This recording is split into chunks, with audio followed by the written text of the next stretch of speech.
ওয়ালাইকুম রহমতুল্লাহ। আমি আছি এখন চট্টগ্রামের সেই নাসিরাবাদ হাউজিং, ঠিক মুরাদপুর, এটা মুরাদপুরে তো। আচ্ছা।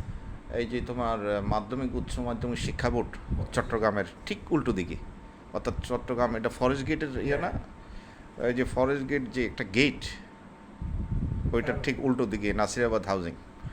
তো এই শহীদ, আমার বন্ধু শহীদ হলো এই চট্টগ্রামের সেই ঐতিহাসিক বার্জার কোম্পানির আপনার হেড অফ প্রোডাকশন, মানে প্রোডাকশন হেড হিসেবে আসে।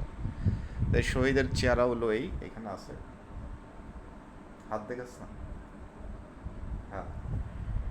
আর এখন হলো ওর বাড়ি হলো চন্দনাইশ। চন্দনাইশে কোন জায়গা? ওর তো গাছবাড়িয়া। সাতবাড়ি। তোরটাও সাতবাড়িয়া? ও সাতবাড়িও আছে। হ্যাঁ, শহীদের বাড়ি হলো চন্দনাইশের সাতবাড়িয়া। আর আমার আরেক বন্ধু, সে তার বাড়ি হলো মিয়া মোহাম্মদ রফিক চৌধুরী, চট্টগ্রামে আমাদের কেমিস্ট্রি ডিপার্টমেন্টের চট্টগ্রাম কলেজের one of my class friends. সেই সময় ছিলেন, এখন শাহজালাল ব্যাংকে বিভিন্ন জায়গা শাখায় ব্রাঞ্চ ম্যানেজার হিসেবে কাজ করে এই শাহজালাল ব্যাংকের ইসলামী ব্যাংকের আগ্রাবাদ ব্রাঞ্চের ক্রেডিট ইনচার্জ হিসেবে আসছে। উনি হলেন উনি। হাতটা দেখেন না? আলহামদুলিল্লাহ। তো এই দুজন মূলত, এই ড্রয়িং রুমটা হলো শহীদের। তো এখানে আমরা বিভিন্ন ইস্যু নিয়ে একটা প্রাণবন্ত আলাপ আলোচনা চলছে, এখনও শেষ হয় নাই। এই ইতিমধ্যেই এশার আজান দিল। তো এর মধ্যে শরিক হয়েছে ফোনে আমার কুমিল্লা ভিক্টোরিয়া কলেজের one of my class friends, I mean classmates. সে হলো এটিএম শামসুল আলম, যিনি শিক্ষামন্ত্রী মহোদয়ের ভাইরা হিসাবে আমরা জানি। এবং উনি বিভিন্ন ব্রাঞ্চ শেষ করে ইসলামী ব্যাংকের মৌচাক ব্রাঞ্চের অপারেশন ম্যানেজার হিসাবে দায়িত্বে আছেন। উনি আমাদের সাথে ফোনে অংশগ্রহণ করলেন একটু আগে। প্রায় রফিক কত 20 মিনিট, প্রায় 20-30 মিনিটের মতো কথা হলো। বিশেষ করে ইসলামিক আলোচনা। ওরা দেখি যে কোরআনের রিসার্চ করে এটার অনুবাদ নিয়ে, হ্যাঁ, বিশেষ করে মিয়া মোহাম্মদ রফিক চৌধুরী এবং আমি এটিএম শামসুল আলম, মৌচাক ব্রাঞ্চের ম্যানেজার, উভয়ের দুইটাকে প্রায় কাছাকাছি পাই।